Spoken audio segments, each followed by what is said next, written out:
Genèse, chapitre 30.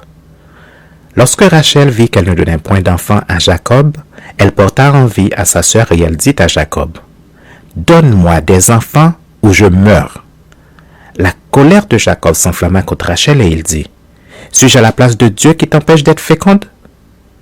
Elle dit, « Voici ma servante Bila, va vers elle, qu'elle enfante sur mes genoux et que par elle j'ai aussi des fils. » Et elle lui donna pour femme Bila sa servante, et Jacob alla vers elle. Bila devint enceinte et enfanta un fils à Jacob. Rachel dit, « Dieu m'a rendu justice, il a entendu ma voix et il m'a donné un fils. C'est pourquoi elle l'appela du nom de Dan. » Bila, servante de Rachel, devint encore enceinte et enfanta un second fils à Jacob. Rachel dit, « J'ai lutté divinement contre ma sœur et j'ai vaincu. » Et elle l'appela du nom de Nephtali. Léa, voyant qu'elle avait cessé d'enfanter, prit Zilpa, sa servante, et la donna pour femme à Jacob. Zilpa, servante de Léa, enfanta un fils à Jacob. Léa dit, « Quel bonheur !» Et elle l'appela du nom de Gad. Zilpa, servante de Léa, enfanta un second fils à Jacob. Léa dit, « Que je suis heureuse, car les filles me diront heureuse. » Et elle l'appela du nom d'Azer. Ruben sortit au temps de la moisson des blés et trouva des mandragores dans les champs. Il les apporta à Léa, sa mère. Alors Rachel dit à Léa, « Donne-moi, je te prie, des mandragores de ton fils. » Elle lui répondit, « Est-ce peu que tu aies pris mon mari pour que tu prennes aussi les mandragores de mon fils? » Et Rachel dit, « Eh bien, il couchera avec toi cette nuit pour les mandragores de ton fils. » Le soir, comme Jacob revenait des champs, Léa sortit à sa rencontre et dit, « C'est vers moi que tu viendras, car je t'ai acheté pour les mandragores de mon fils. » Et il coucha avec elle cette nuit. Dieu exauça Léa qui devint enceinte et enfanta un cinquième fils à Jacob. Léa dit, « Dieu m'a donné mon salaire parce que j'ai donné ma servante à mon mari. » Et elle l'appela du nom d'Issachar. Léa devint encore enceinte et enfanta un sixième fils à Jacob. Léa dit, « Dieu m'a fait un beau don cette fois. Mon mari habitera avec moi car je lui ai enfanté 6 fils. » Et elle l'appela du nom de Zabulon.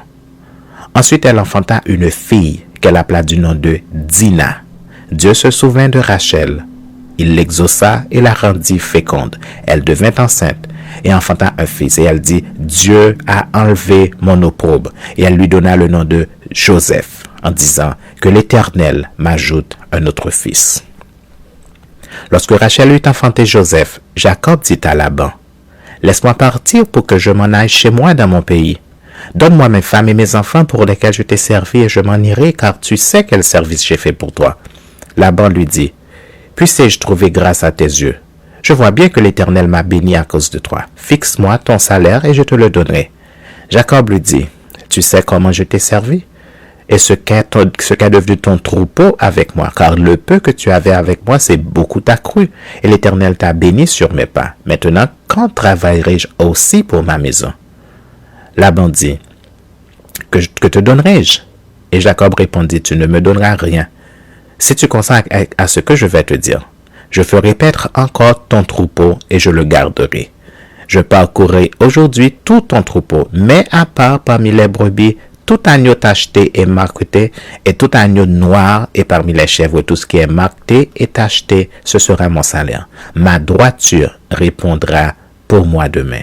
Quand tu viendras voir mon salaire, tout ce qui n'est pas tacheté et marqueté parmi les chèvres, et noir parmi les agneaux, ce sera de ma part un vol. » Laban dit, « Eh bien, qu'il en soit ainsi, selon ta parole. » Ce même jour, il mit à part les boucs rayés et les marquetés, toutes les chèvres tachetées et marquetées, toutes celles où il y avait du blanc et tout ce qui était noir parmi les brebis, il les remit entre les mains de ses fils. Puis il mit l'espace de 3 journées de chemin entre lui et Jacob fit paître le reste du troupeau de Laban. Jacob prit des branches vertes de peuplier, d'amandier et de platane, et il pela des bandes blanches, mettant à nu le blanc qui était sur les branches. Puis il plaça les branches qu'il avait pelées dans les auges, dans les abreuvoirs, sous les yeux des brebis qui venaient boire, pour qu'elles entrassent en chaleur en venant boire. Les brebis entraient en chaleur près des branches, et elles faisaient des petits rayés tachetés et marquetés. Jacob séparait les agneaux et ils mettaient ensemble ce qui était rayé et tout ce qui était noir dans le troupeau de Laban. Il se fit ainsi des troupeaux à part qu'il ne réunit point au troupeau de Laban.